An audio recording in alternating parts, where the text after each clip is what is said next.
Welcome back to Major Antonio's presentation of Famous Assassinations of History by Francis Johnson. Chapter 18, Jean-Paul Marat, July 13, 1793. In the letter of farewell, which Charlotte Corday, from her prison cell as a doomed murderess, addressed to her father, she used the phrase, the French words are a well-known verse from a famous tragedy, "'Tis not the scaffold, but the crime, that brings disgrace." For she still adhered to the belief that in killing Marat she had not committed a crime, but an act of patriotic devotion for which posterity would honor her, and history would place her name among the benefactors of mankind. In this belief, she was more than half right, for in the long list of political crimes and assassinations, there is not one which has been so willingly condoned by the world, so eloquently defended by historians, so enthusiastically immortalized by poets, and so leniently criticized, even by moralists, as that of Charlotte Corday. In her defense, the law of heredity has been invoked, for it has been maintained that Charlotte Corday, who was a great-grandniece of the great Corneille, had inherited those sublime patriotic and republican sentiments which the great tragic poet so often and so eloquently expresses in his dramatic poems. In fact, everything has been done to surround her crime with the halo of martyrdom and to secure for her the glory of a national heroine. It was in the middle of the year 1793.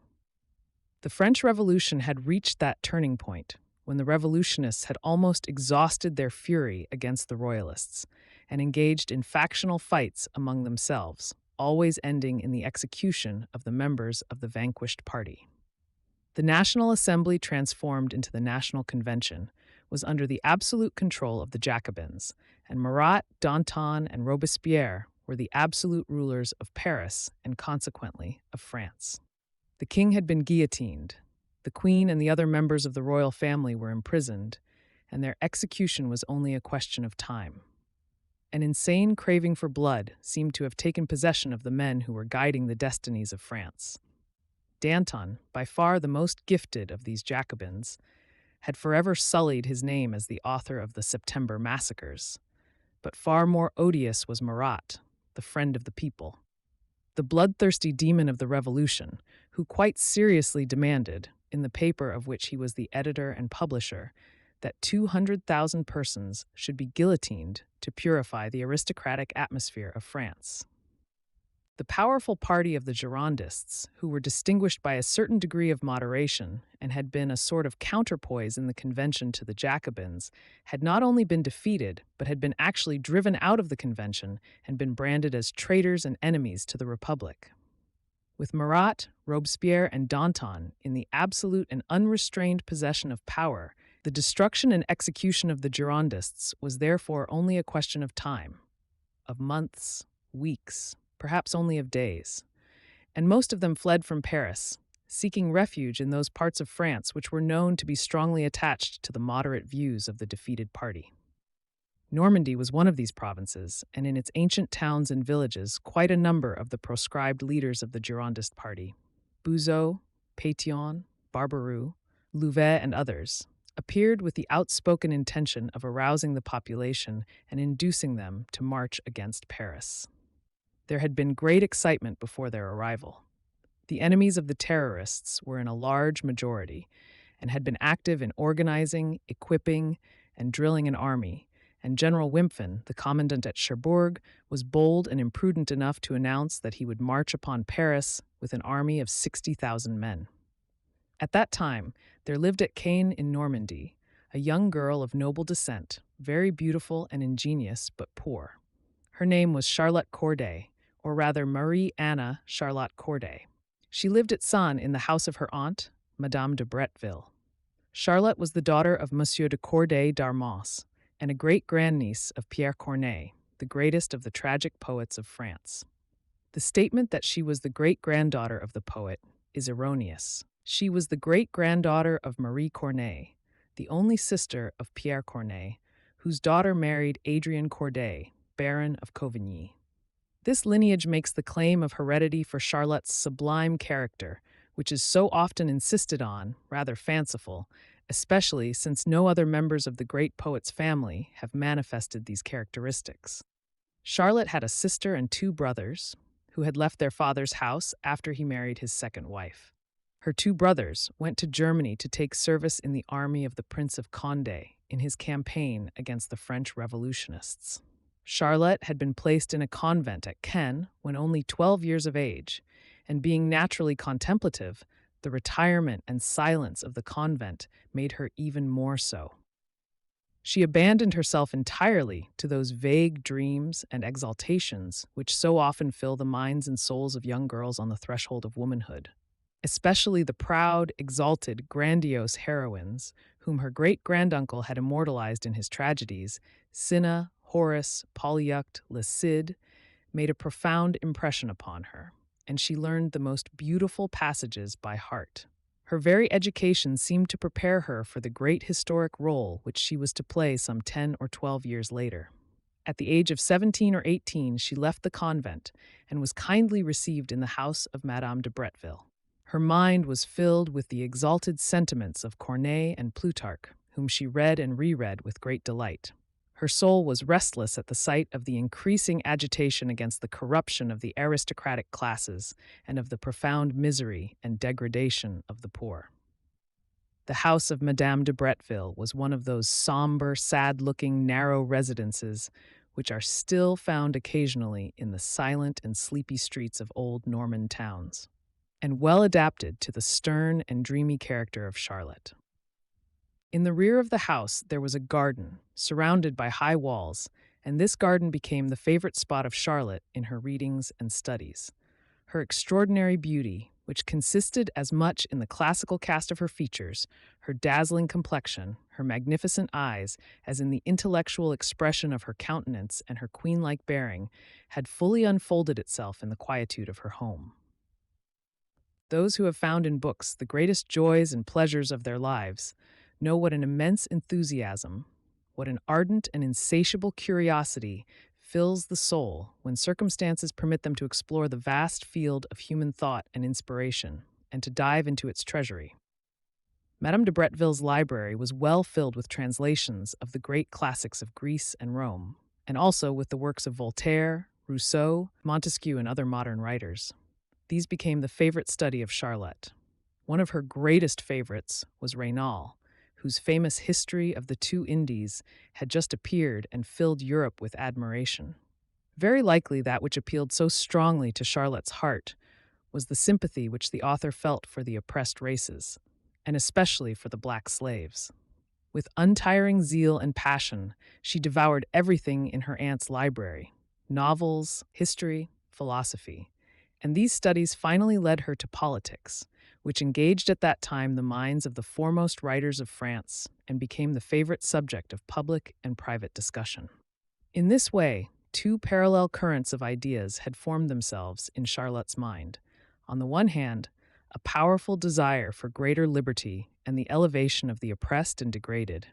On the other hand, a profound admiration for those who devote and sacrifice themselves to the great cause of humanity, and a vague but ardent desire to adorn her name with the halo of heroism and immortality. Left entirely to the instincts and aspirations of her own nature, the young royalist, for her entire family was strictly royalistic, had become a republican, but a republican in the sense of Plutarch and Tacitus, nourished by the sentiments of Corneille and Rousseau.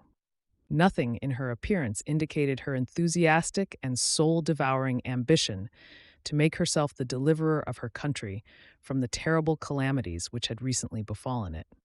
Her political studies had filled her, Republican though she was, with extreme disgust and hatred for the terrorists, and especially for Marat, who seemed to be their inspiring genius. This was the general situation, and also the personal frame of mind of Charlotte Corday at the time the Girondists who had escaped from Paris came to Caen to organize armed resistance to the terrorism of the Mountain. Charlotte Corday had zealously followed the reports in the newspapers she could get hold of concerning the situation at Paris, and her heart beat warmly for the cause of the Girondists. Like all others in the city she lived in, she believed that Marat was the secret spring that kept the entire machinery of the revolution in motion, that he was the head and soul of the anarchists and murderers, that he was the center of all conspiracies, the originator of all crimes, and that, with him out of the way, peace and liberty would soon regain the ascendancy, and a freer, nobler, greater France would arise from the ruins. With such convictions in her mind, she attended the meetings of the Girondists, where appeals were made to the citizens of Caen and all Normandy to enroll themselves in the service of their country, of liberty, of humanity, against the tyrants at Paris. The impression which these meetings made upon her soul can hardly be described. For the first time, she saw and heard the men she had read so much about and whose patriotic utterances had so often found a loud echo in her own heart. They were there, young, beautiful, enthusiastic, made doubly interesting by the ban of proscription which had exiled them from Paris. They were there with their inspiring eloquence and patriotic appeals, and in the tumultuous audience there was no one more fully enchanted and carried away than the young girl, the disciple of Plutarch and Rousseau. The words country, duty, public welfare, repeated again and again by the orators, were deeply engraved upon her impressionable heart. An extraordinary exaltation took possession of Charlotte's soul. She aspired to a part as grand as that of these orators. She longed for a chance to devote herself to the holy cause of liberty and to suffer for it. These projects and aspirations remained mere vague dreams until an event occurred which gave them definite shape. On the 7th of July, the volunteers who were to march on Paris assembled on a large plain in the immediate vicinity of Caen.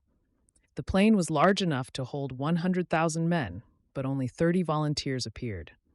General disappointment was visible among the spectators, but no one was more deeply affected than Charlotte Corday, who was also present.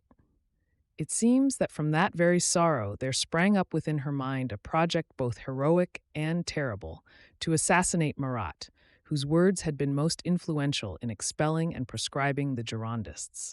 To Charlotte's mind, the cause of the Girondists was identical with that of liberty, country, and justice.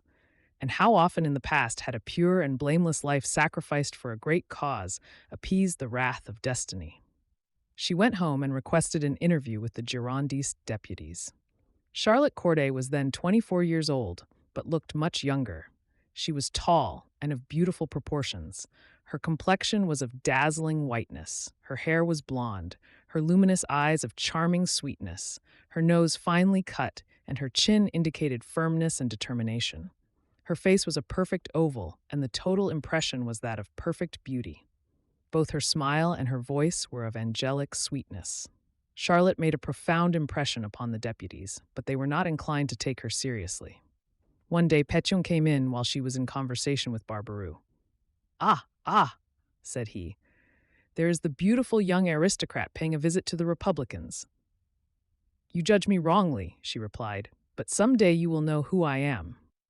The question has often been asked whether the Girondists put the dagger in Charlotte Corday's hand to assassinate Marat. The enemies of the Girondists persistently asserted this, but there is no evidence to that effect.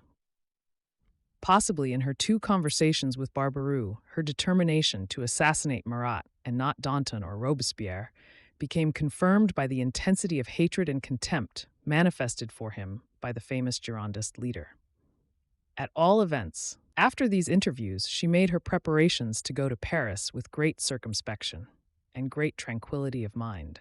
A little dressing case, a nightgown, and a volume of Plutarch's Lives, with some money, was all her baggage. But before going to Paris, she proceeded to Argenton to bid her family farewell. Her father and her sister were living there, and she told them that she intended to go to England and would remain there until the storm of the Revolution had blown over. She bade them farewell, without showing an excess of emotion, but also without faintness, and then departed for Paris in the public stagecoach. During the journey, which at that period lasted 2 days, she appeared serene and happy. No preoccupation seemed to disturb the tranquility of her mind. Her fellow travelers all fell in love with her and treated her with distinguished courtesy. One of them offered to marry her. Charlotte smiled but refused politely. Moreover, they were all radical revolutionists and swore by Danton, Robespierre, and Marat. At Sens, nobody had any idea of her plan. She had told her aunt she would go to Argenton and thence to England. She had always concealed her political views so carefully that nobody could have suspected her. She arrived at Paris on the forenoon of the 11th of July and put up at the Providence Hotel. Tired out by the long and tedious journey, she went to bed early in the afternoon and slept well till the next morning. No conscientious scruples disturbed her. Her mind was fully made up, and she did not for a minute hesitate to execute her project. The next morning, she went to the Palais Royal, purchased a strong and sharp steel knife, and carefully hid it in her bosom. She then asked herself when and where she was to use her weapon. She would have preferred to give her act a certain solemnity. At Sens, while brooding over her purpose, she had conceived the plan to assassinate Marat on the Champ de Mars on the 14th of July, during the celebration of the anniversary of the destruction of the Bastille and the overthrow of the monarchy. She hoped to slay this king of anarchy, surrounded as he would then be by thousands of his murderous followers. But when the celebration was postponed, she planned to assassinate him at one of the sessions of the convention, the scene of his crimes and proscriptions. When she learned that Marat was ill and did not attend the sessions of the convention, there seemed no way left for her except to go to his residence and meet him there. She addressed a letter to him asking for a private interview. The letter remained unanswered. She sent a second letter, more urgent than the first, in which she requested an immediate interview for the purpose of communicating to him a secret of great importance. Moreover, she represented herself as unhappy, as a victim of political persecution, and appealed to his protection. After this appeal, she hoped to be admitted. At about 7 o'clock in the evening of July 13th, she left her hotel, took a cab, and proceeded to the residence of Marat, a dismal old building, number 20, in the Rue des Cordeliers. There Marat lived, and there also he had the office and the press and composing rooms of his newspaper, The Friend of the People. Marat's living apartments, which were furnished with a certain elegance strangely contrasting with the general appearance of the building, were situated on the second floor and were shared by his mistress, or rather his wife, who loved him passionately and who watched over him with the fidelity of a dog. Knowing the great peril to which the idol of her heart might be exposed from foreign visitors, she subjected each of them, before admitting him, to a careful scrutiny and painstaking examination. When Charlotte Corday had ascended the stairway leading to Marat's office, she suddenly found herself in the presence of Catherine Everard.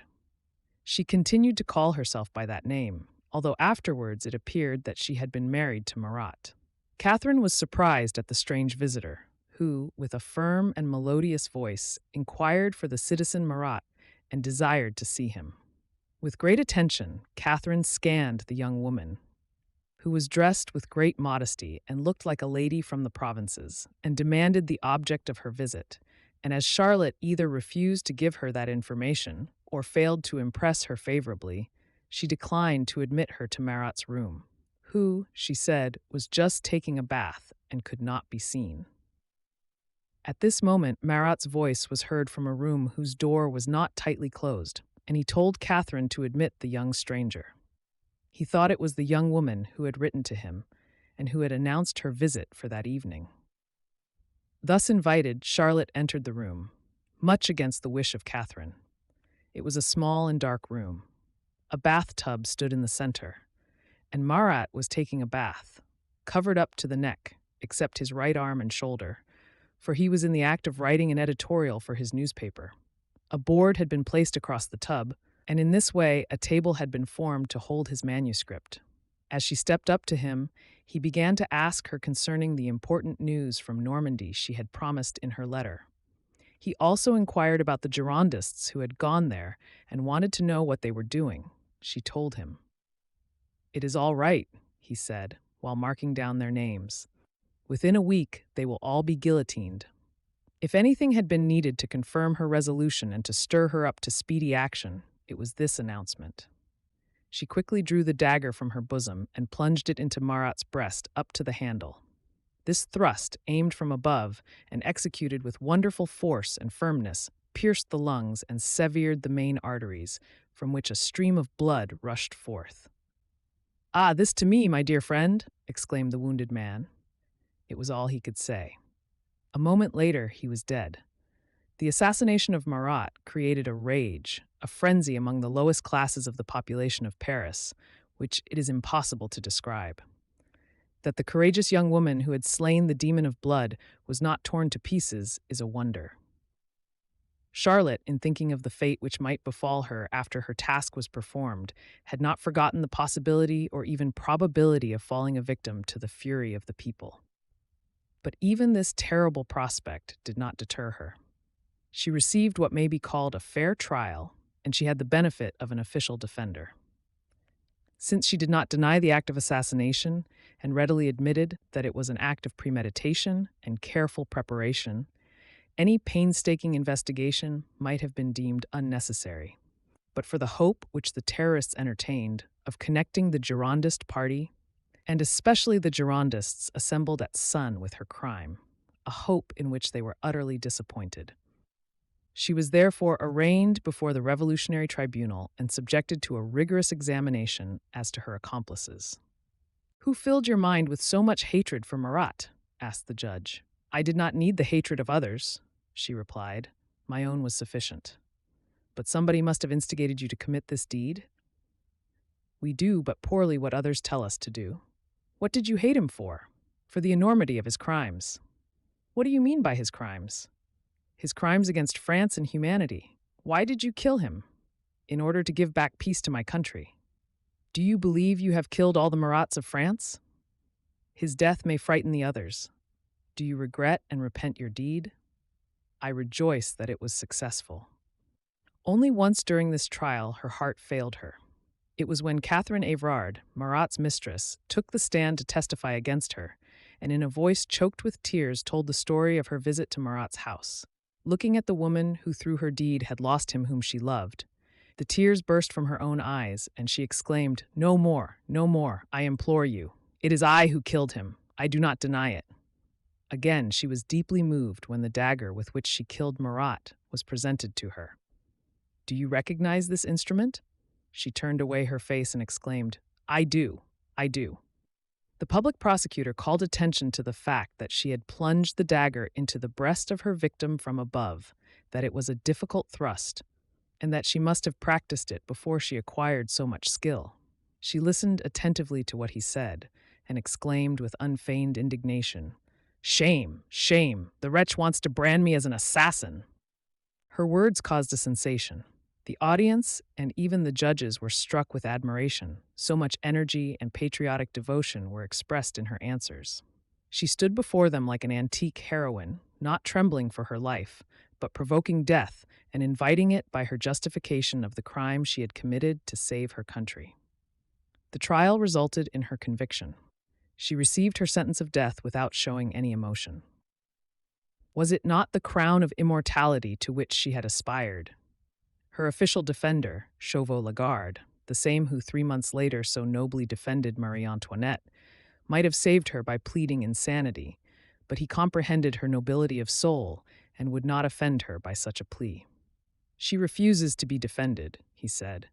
"She pleads guilty and is beyond the fear of death."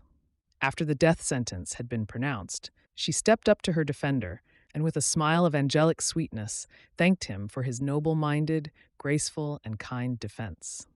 "You understood me," she said, "and your esteem consoles me for the contempt of the ignorant masses." One thing remarkable about this trial was the respect, not to say the admiration, with which this young woman, who had killed their idol, was looked upon by the spectators. They seemed to feel instinctively that a divine inspiration, a heaven-born principle of humanity and patriotism, had prompted her to commit an act which human law condemned and punished, but which posterity would forgive, if not glorify. From the very hour of her conviction, she became a national heroine.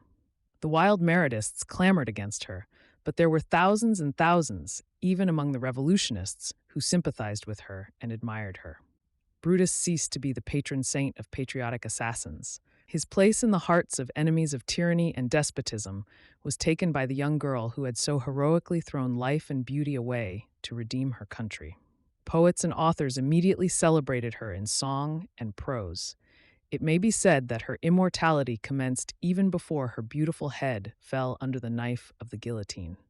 She died on the evening of the 19th of July. When she was taken to the place of execution in the costume of the condemned victims, a scarlet shirt, the sun was setting. His last rays sent a farewell greeting to the young heroine, who seemed to be bathed in a halo of glory as she ascended the steps of the scaffold with firm step and serene countenance.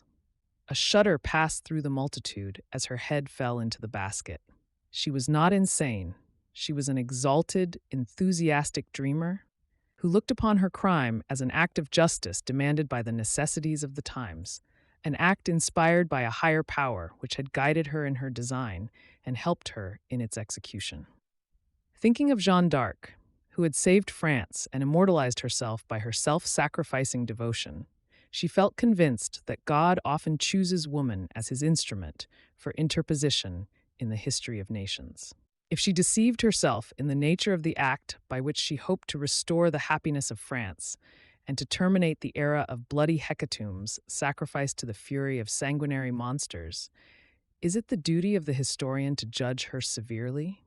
Should he not rather, while pointing out the error of her judgment, be willing to bestow on her the laurel wreath of a patriotic heroine, which has been accorded to her by poets, by her grateful countrymen, and by the whole world? This concludes today's reading of Famous Assassinations of History by Francis Johnson. Join us also next week for the subsequent chapter. Subscribe to Major Antonio's channel. Thank you for listening, and so long.